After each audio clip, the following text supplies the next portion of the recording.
Bismillahirrahmanirrahim. Qala al-mu'allif rahimahullah ta'ala wa nafa'ana bihi wa bi'ulumi fid dharain amin ya rabbal alamin.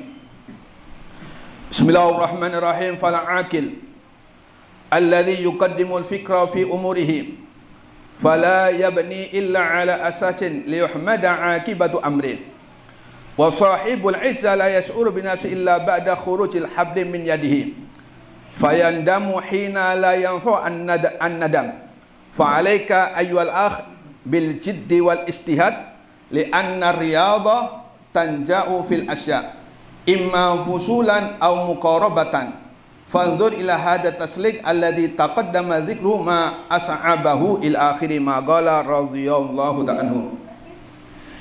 Dikatakan oleh Al-Habib Muhammad Al-Idrus, fal aqil, maka orang yang punya akal atau orang yang cerdas, ya mudah-mudahan kita dijadikan oleh Allah Subhanahu wa taala orang cerdas. Maka orang yang cerdas, kata beliau, dia tidak melakukan satu perbuatan terkecuali setelah direnungkan. Tidak melakukan satu perbuatan terkecuali sudah direnungkan, difikirkan. Apakah perbuatan saya ini bisa merugikan orang? Atau apakah perbuatan saya ini dapat menjadikan Allah Subhanahu wa taala murka terhadap diri kita? Ini orang yang cerdas, kata beliau. Makanya kata Sayyidina Ali, tafakkar qabla an takallam. Beliau mengingatkan terhadap diri kita, Sayyidina Ali, jangan sampai engkau ini berbicara sebelum engkau renungkan. Makanya harus direnungkan.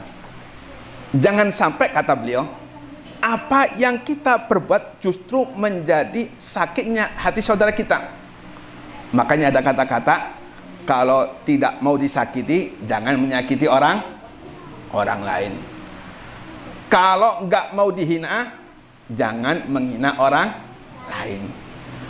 Kalau nggak mau direndahkan orang lain, jangan merendahkan orang lain.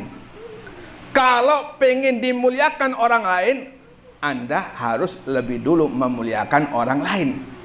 Tafakkar, renungkan segala macam perbuatan Anda sebelum Anda menyesal kemudian hari.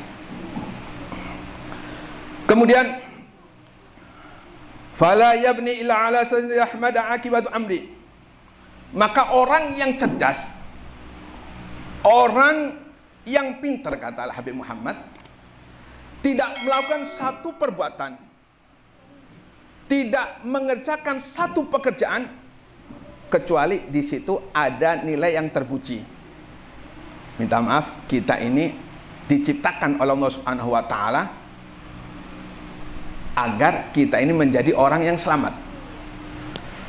Allah berikan kita nikmat berupa mulut agar mulut ini menjadi nilai ibadah di sisi Allah Subhanahu wa taala. Ini tujuannya Allah Subhanahu wa taala. Namun seseorang apabila dengan mulutnya ini dia berbicara tanpa berpikir akibatnya, maka biasanya dia akan terbawa oleh hawa nafsu. Makanya orang yang diam itu emas, bukan perak, emas. Sebab di dalam diamnya seseorang ini akan membawa orang tersebut selamat. Paling enggak dia selamat dari apa yang ia omongkan. Sebab setiap omongan yang kita keluarkan ini ada tuntutannya dari Allah Subhanahu wa taala. Nafas kita keluar dan masuk ini bakal dimintai pertanggungjawaban oleh Allah Subhanahu wa taala. Tidak bakal lepas dari apa yang kita omongkan, walaupun satu kalimat. Walaupun satu kalimat bakal dipertanyakan oleh Allah Subhanahu wa taala tentang apa-apa yang pernah kita ucapkan. Maka kata Al-Habib Muhammad, orang yang cerdas, orang yang pintar, dia tidak melakukan satu perbuatan kecuali perbuatan tersebut adalah perbuatan yang terpuji. Kemudian, wa sahibul izza la yash'ur bi nafsi illa ba'da khurujil habli min yadihi. Orang yang merasa mulia, ya, orang yang merasa mulia, Ini memang sifat manusiawi. Orang yang merasa mulia, dia tidak merasa dirinya berbuat dosa illa ba'da khurujil habli min yadi, kecuali kekuasaannya telah diambil oleh Allah Subhanahu wa taala. Orang merasa mulia dengan jabatan. Minta maaf ya, ini kita bukan berbicara masalah orang, cuma jabatan ya. Apabila ada di tempat ini yang menjabat jabatan, jangan sampai terpukul atau tersinggung ya. Ini bicara masalah jabatan, sebab jabatan mulai zaman dahulu, mulai zaman Nabi Adam sampai sekarang. Orang yang merasa mulia biasanya tidak merasa. Ini minta maaf, orang yang merasa mulia ini sudah mengambil haknya Allah Subhanahu wa taala. Dan orang yang merasa mulia ini dia sudah melakukan satu dosa yang berhubungan dengan hati. Ingat, dosa ini ada dua. Satu dosa zahir, seperti dosa mata, pokoknya dosa anggota tubuh kita. Dan dosa anggota tubuh kita ini ringan bila dibandingkan dosa yang berhubungan dengan hati. Di antara dosa yang berhubungan dengan hati yaitu merasa mulia. Sering kita bahas sebelumnya, yang punya kemuliaan cuma hanya Allah Subhanahu wa taala. Ketika seseorang merasa mulia, berarti dia sudah merampas haknya Allah Subhanahu wa taala. Maka orang yang berbuat dosa dengan dosa hati ini biasanya susah untuk dia minta maaf, karena sudah ditutup oleh Allah Subhanahu wa taala. Bahaya. Makanya jangan sampai kita ini melakukan satu dosa yang dosa tersebut berhubungan dengan haknya Allah Subhanahu wa taala, sebab ini membuat murka Allah Subhanahu wa taala. Seperti dulu kita katakan iblis. Iblis itu nggak merasa mulia, walaupun iblis ini dikeluarkan Allah Subhanahu wa taala sebab merasa mulia, merasa lebih bagus, lebih mulia dari Nabi Adam.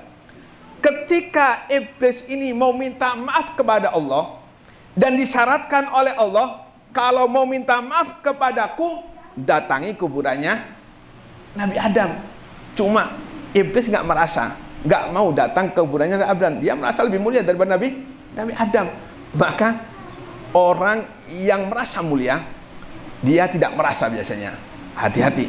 Orang merasa mulia dengan jabatannya, hati-hati. Hati-hati. Dia akan menjadi bumerang baginya di dunia, lebih-lebih ketika kembali kepada Allah Subhanahu wa taala. Orang yang merasa punya ilmu, hati-hati, ini bahaya. Apalagi orang yang merasa punya ilmu, ini luar biasa ini. Pasti dia nggak bakal merasa. Orang yang merasa punya ilmu lebih bahaya. Kemudian dia tidak bakal merasa sampai kapan? Sampai dia terlepas, baik terlepas kedudukannya atau rohnya dilepas oleh Allah Subhanahu wa taala. Orang yang merasa punya jabatan biasanya tidak merasa sampai jabatannya diturunkan oleh Allah Subhanahu wa taala. Orang yang merasa sugih, dia tidak merasa kecuali apabila hartanya sudah diambil oleh Allah Subhanahu wa taala. Berapa banyak cerita-cerita yang kita ketahui, yang tadinya sugih kemudian melarat, akhirnya minta pada orang yang tadinya melarat. Nah, merasa kenapa? Karena sudah diambil oleh Allah Subhanahu wa taala.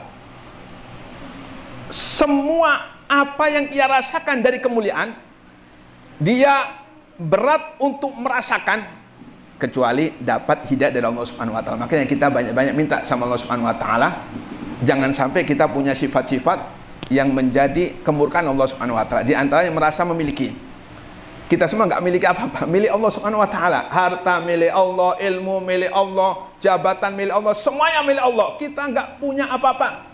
Kalau kita merasa punya, kita sudah merampas haknya Allah Subhanahu wa taala. Dan orang yang sudah merasa biasanya nggak merasa kecuali ketika diambil oleh Allah Subhanahu wa taala. Kemudian fayandamu hina la yanfa'u an-nadam. Maka orang yang ketika merasa mulia, merasa sebagainya, dan dia tidak merasa kecuali kekuasaan sudah ambil oleh Allah Subhanahu wa taala, maka dia akan menyesal di hari yang tidak manfaat penyesalan, yaitu di akhirat. Orang menyesal di akhirat nggak ada gunanya. 1000 kali kita minta ampun kepada Allah nggak ada gunanya. 1.000.000 kali kita meminta maaf kepada Allah nggak ada gunanya. Kenapa? Karena akhirat darul jaza. Akhirat tempatnya balasan Allah Subhanahu wa taala, bukan tempatnya amal. Tempatnya amal untuk menggapai ridho Allah adalah dunia. Sedangkan tempat balasan yaitu akhirat. Kita bakal menuju akhirat. Maka orang yang selalu merasa, kemudian ketika perasaan tersebut ia bawa sampai ruhnya diambil oleh Allah Subhanahu wa taala dan pindah ke akhirat, dia akan menyesal. Yang mana penyesalannya nggak ada obatnya. Maka kita meminta kepada Allah Subhanahu wa taala, kita ini seorang hamba. Kita nggak miliki apa-apa. Cuma nafsu ini yang kadang-kadang kurang ajar. Nafsu ini mengajak orang untuk berpaling dari jalan Allah Subhanahu wa taala. Nafsu ini yang mengajak kita untuk merasa mulia. Sama dengan Fir'aun gitu juga. Fir'aun ini saking hebatnya sampai ngerasa mengaku Tuhan. Ana rabbukumul a'la. Akulah Tuhan kalian yang sangat agung, katanya Fir'aun. Ya, mudah-mudahan Allah Subhanahu wa taala memberi hidayah memberikan kepada semua, sehingga tidaklah kita melangkahkan kaki kita, tidaklah kita berbuat satu perbuatan terkecuali perbuatan tersebut diridhoi oleh Allah Subhanahu wa taala. Amin ya rabbal alamin. Fa'alaika ya akhi bil jiddi wal istiyad, wallahu a'lam bissawab. Insyaallah kita lanjutkan minggu akan datang.